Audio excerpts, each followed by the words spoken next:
So that song actually won Best Original Song at the Oscars, Oscars 1940. The, you want to guess the movie that was... Well, you can't really guess because I suppose you know, really. The movie that won Best Picture that year was... Gone with the Wind. Correct, and it was directed by... that would be Victor Fleming, also famous for directing The Wizard of Oz. Exactly. He had a good year this year. Not bad at all. Yeah, Wizard of Oz nominated for Best Picture as well, so I'm fairly certain that when he was sitting in the front row, he knew he was getting up either way. I don't know about you, but this was a childhood favourite of mine, played to absolute death. Yep. So the same. It's weird coming back in and rewatching it now and trying to do a sort of somewhat of a objective review. It's pretty much impossible for me to do an objective review. Almost every scene reminds me of growing up, and every single thing, well, almost every single line I could actually finish. I've seen it that many times, but I haven't seen it since I was very, very young. I was pleasantly surprised to find out that it's still fantastic. Yeah, I actually, I could remember the entire Kansas sequence, word for word, shot for shot, everything about it. It was, but when they got to Oz, I was finding it a little bit hard to recall what was going on, which was weird. I don't know why I sort of blocked that out. And same with the end of the film as well. I could remember everything about that final scene. But the actual Oz stuff, for some reason, didn't make as much impact on me as the Kansas stuff. I don't know why that is. No, I think I've got a theory behind that. Yeah. When you're a kid and you watch movies over and over and over again, you always see the first half hour of a movie probably twice as much as you see the middle, which is also probably twice as much as you see the end. Because this movie, the last 5-10 minutes, I honestly almost barely remembered. The middle bit, I did remember a little bit more than it sounds like you did, but the beginning was almost word for word. Yeah. And I think that's just sort of symptomatic of the way that you watch movies as a kid. Point. You put them on and you start them from the beginning, and I guess more often than not you're not going to get to the end. You'll be lucky if you get to the middle, and then you'll start it again. Yeah. if you come back home or whatever the moves and shakes of an average 5 or 6 year old is. But it still held up for you, Dave. I thought it was great, and you know that I despise musicals. I feel sort of stupid. I'm going to say this anyway. I totally forgot that it was a musical. To me, this movie is not a musical. I don't know why. I'm willing to admit that I could probably lose an educated debate with that argument, but it doesn't. For me, the characters bursting into song randomly. Yeah, but the way they do it now. I'm ready to have this refuted, right? Sure. So the way that they bounce into song is the music changes so rapidly to accommodate dialogue. It's almost like they wrote dialogue and then had to squeeze it into a song and then let the song dance around the dialogue, if that makes any sense. So if you start with the dialogue, it goes into song form, and then the music accompanies the way that goes. Whereas I feel with a lot of musicals, they almost doing basically songs where the attitude and all the feelings that they're trying to intimate aren't really they don't come across too well. So you're saying the songs in this film they advance the plot, they advance the character motivations? Oh, absolutely, and they don't sort of hit choruses for choruses' sake and go back to verses. They're all over the place. Within a minute or two, these songs will have hit so many different places. I thought it was great. Are you going to say that this is typical of musicals? Well, yeah, I mean, okay. I agree with you, but you are describing most musicals, and you're saying they're not going back to choruses and stuff, but what about We're Off to See the Wizard? They go back to that 4 or 5 times. Yeah, I can admit that, but the song, the one I'm thinking of in particular is when Dorothy first ventures into Oz, and the whole thing explodes into Technicolor. Yep. The song that... One of the greatest transitional shots in cinema history. Can I just throw that out there? Like, that was... It is outstanding, and I was trying to figure out exactly how they managed to master that. Did you read up on how that shot was actually achieved? I didn't read anything about it, but I rewound it about 10 times the other day when I was watching it. Yeah. All right, so if just to jog everyone's memory, Dorothy is in the house that gets caught up by the tornado. And she gets plonked down and gets up and opens the door, and it goes from the sepia that you've been watching for the first 20 minutes of the film. And when she opens the door, the outside is in full blown Technicolor, and then she walks through the door and she's in color, and the scene continues. It's an incredible shot.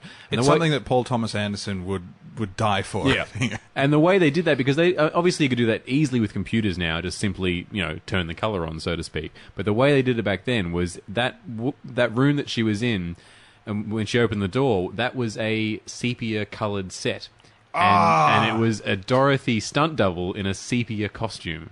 Right, so the stunt double opened the door. The camera moved past her into the real world, and then Judy Garland in full color costume walked out. Isn't that amazing? Way. Yeah. Well, for all my rewinding, I never realized that it wasn't even Judy Garland opening the door. So she didn't even get to open that door. No, she just walked through once the camera had gone through. It's perfect. That's great. Just amazing. That in a nutshell sums up the entire movie because it's full of this creative input that it seems to come out of nowhere. Mm-hmm. One of my first opinions upon rewatching it was just that, especially going into Oz, this movie is completely bonkers. It's nuts. It's got it features great appearances by the chipmunk voiced, obviously sped up, singer midgets, who, if you want a little bit of trivia, were named the singer midgets because they were managed by a man named Leo Singer, not because they were midgets that sang. Right. Which is a sort of weird coincidence. I guess it just worked well. And also they were called midgets, which you would not refer to. Yeah, actually, I don't think any of those were their real voices, now you mentioned. I'm pretty sure they were all dubbed. Right. Because they were all from Europe, and they actually couldn't speak English very well. Right, okay, Yeah. that sounds right, yeah. Dubbed and then sped up as well. So, yeah, just nuts. The whole... The movie is nuts. Yeah, look, I love... The whole tornado sequence and Dorothy getting from the real world in Kansas to Oz, I think is just flawless. Like, it really is some amazing surrealist cinema going on, especially when she's looking out the window and there's two guys in a rowboat, and then there's Mrs. Gulch on the bicycle. Oh flying man, and through the way air. the soundtrack accommodates it all as well. I think the entire setup and the whole Kansas thing is kind of ultra real as well, because obviously you're looking at sets. I mean, even an audience back then could recognize that it wasn't shot on location. Yeah, I mean, it just has that odd sort of storybook feeling, which I do think is amazing, and it works perfectly for it. It works very well, yeah. And I think the movie's really strong up until then. To be honest, once it gets to Oz and it does completely lose the plot, I did just start losing my interest in what was going on. Oh, really? Yeah, and I wanted to be when I was watching it up until they got to Oz, I was in my head thinking 10 out of 10. I'd forgotten how perfect this film was, and then I just sort of started to tune out a bit after that. Because there is no real rhyme nor reason to what's going on once she gets to Oz. I'd have to strongly disagree, Please, yes, at least with the first half hour once she's in Oz. And once you're over the whole singer-midget thing, what the hell is going on? I mean, it's amazing, but what the hell is going on? Once they start their journey down the Yellow Brick Road, I love the way, and I think that this might be a key reason as to why it's so popular with children. Sure. The way that it goes, you have one scene and you're introduced a very iconic character with a very defined character. Like your first scene, you meet the Scarecrow. And then there's the whole interaction with the Scarecrow, you get a song, and then they move on, and then you get your next interaction with Tin Man. It's this very sort of strategic introduction of the characters, problem with it, and then moves on to the introduction of the tiger. The lion, the cowardly lion. That's what I was about to say, lion. Yes, yes, the cowardly lion, the cowardly tiger. Yeah.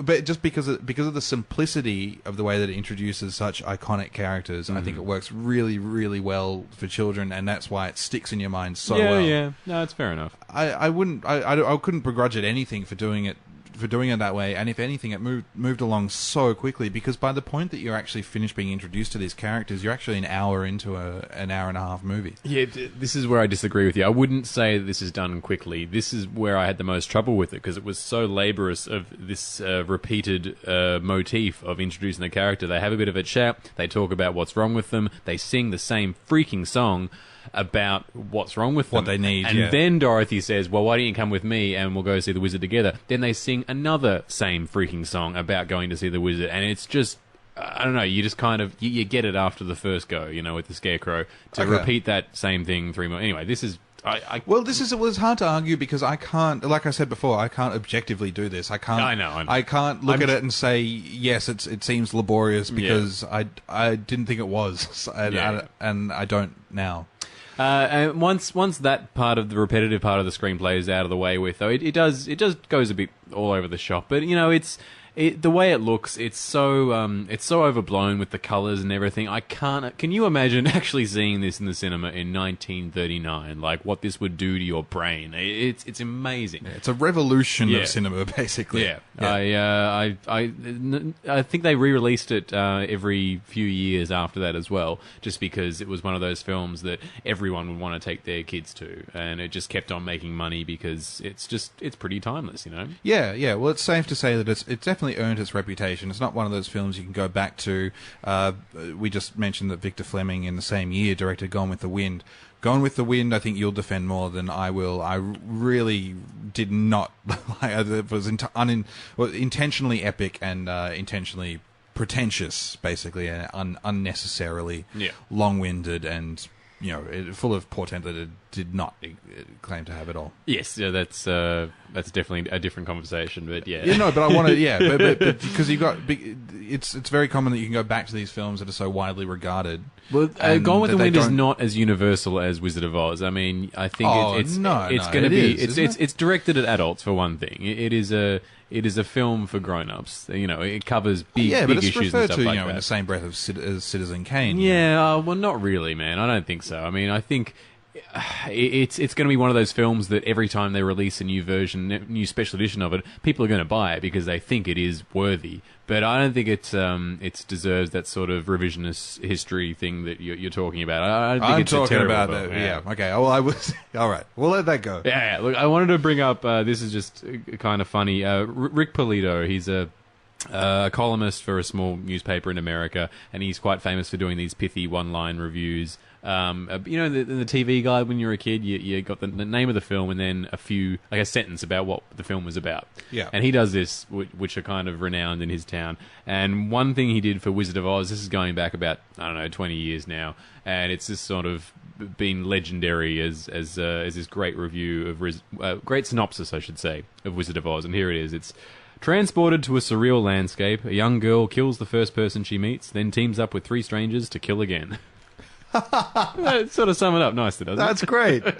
yeah, very, very good. Oh, I like that. And I also, one thing I never noticed when I was a kid, and I don't know what you think about this, but when, obviously, spoilers, she gets back from Oz at the end of the film, and she ends up back in Kansas, and everything's okay, and everyone's there, and it's all nice, and she can't wait that she I can't hope believe you're she's going home. to say what I think you're saying. Okay, well, this is, I couldn't believe that, okay, so Mrs. Gulch, right, wanted to take Toto away and have him put down because Toto bit her, yeah? This is it happened at the start of the film. Oh, he's a feral dog. Yeah. So she took Toto away, Toto jumped out of the basket, ran back to the farm, and Dorothy found Toto, then the tornado happened, etc., etc.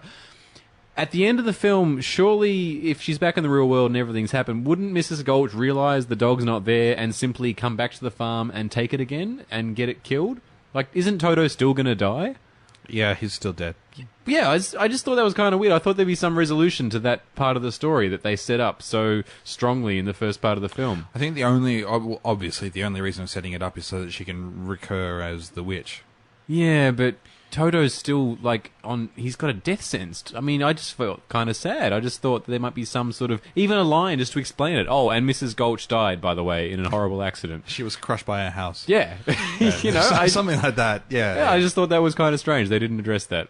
That is funny. That wasn't the thing I was going to mention. Well, yeah, what I was going to mention now about, I'm curious. What do you think? Well, now that we're talking about the ending, is and much like the opening the door into Technicolor, I rewound this over and over and over again because I couldn't quite understand what Dorothy meant with the whole. And this is the thing that The Simpsons have taken a massive page out of the book from, is the whole "What have we learned?" and which South Park's gone on to parody. But the whole ending, they basically go on "What have we learned?" And Dorothy says, "Don't look further than your backyard, because if it isn't there, then you never lost it to begin with." Now, this seems like a very insular life theory to be imparting upon people. Yeah, I had the same feeling about it, actually, as well. It seemed to be warning the children that were watching the film not to ever think outside the box. Exactly. And never to leave your parents' care and never think for yourself, basically. It's bizarre, isn't it? It's a strange way to finish it. It was such a, surrealist sort of dreamscape fairy tale where she goes and does all these wonderful things and then gets back and goes, well, I'm not going to do that again. That was crazy. That was terrible. Yeah. Screw independence. I'm staying right here. Yeah. Where it's black and white and boring. Yeah, exactly. Yeah, and the whole if I didn't have it before, I don't need it now. It's very strange. I was very confused. That's why I rewound it so many times, because I thought I was missing something, and I was quite tired by the time I got to the end, and I just thought, this has to be me. It has to be something I'm missing here. Something I want to mention very quickly before we move on is that the it appeared that the Tin Man was flirting outrageously with Judy Garland. Really? Yeah. No, I didn't really pick up on that. I'm not saying it wasn't there. I didn't really notice that. And the Lion Yep. looks a lot like James Hetfield from Metallica. Yes, I'll give you that. He definitely does. One thing I didn't notice also when I was a child was that Judy Garland does not look like a little girl in this film. I think that's something, as a child, everyone is either ancient or a little bit older than you, and you don't really distinguish ages that much. But that's right. When I was young, I thought that my grandpa was 10. There you go. That's very weird, Dave. But I see that your was point. my concept of age. It was that 10 was so old. But I thought my grandpa was 10. Honestly, I'm talking about being like 3. I know. But I still can't believe that everyone in casting went, Judy Garland, yeah, that'll be fine. She looks like she's...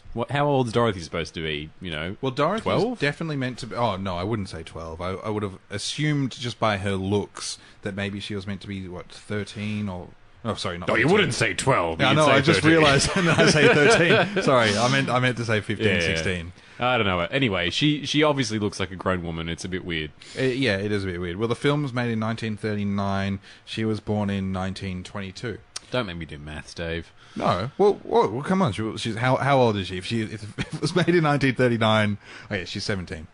Really? I thought Yeah. she was older than that. Now, I do agree with you to some point, but there are times when the camera's focused on her face and she's busy doing that whole innocent looking thing. I seriously thought she was way older than that. She does. She still has that sort of puppy fat, puffy sort of cheeks, young sort of look to her, which is it's weird because at times she does come across as older, and especially now because we're just used to people being so much older than they actually should be. Look, on the note of Julie Garland, though, I mean, you can't understate her performance in this, especially singing Over the Rainbow there before. Like, her appeal is quite transgenerational. She does it perfectly, and I understand why the producers wanted to put her in that role in the first place, just because they knew that she'd sell tickets and she was, popular at the time, whatever. So I don't look upon it as a cynical decision, because she is amazing and she does sell it, and she really just becomes, that little girl, and there's no sort of knowing. But she was. I mean, she's 17 playing. I'm really 15. Surprised about that. I thought she was older, but anyway, okay.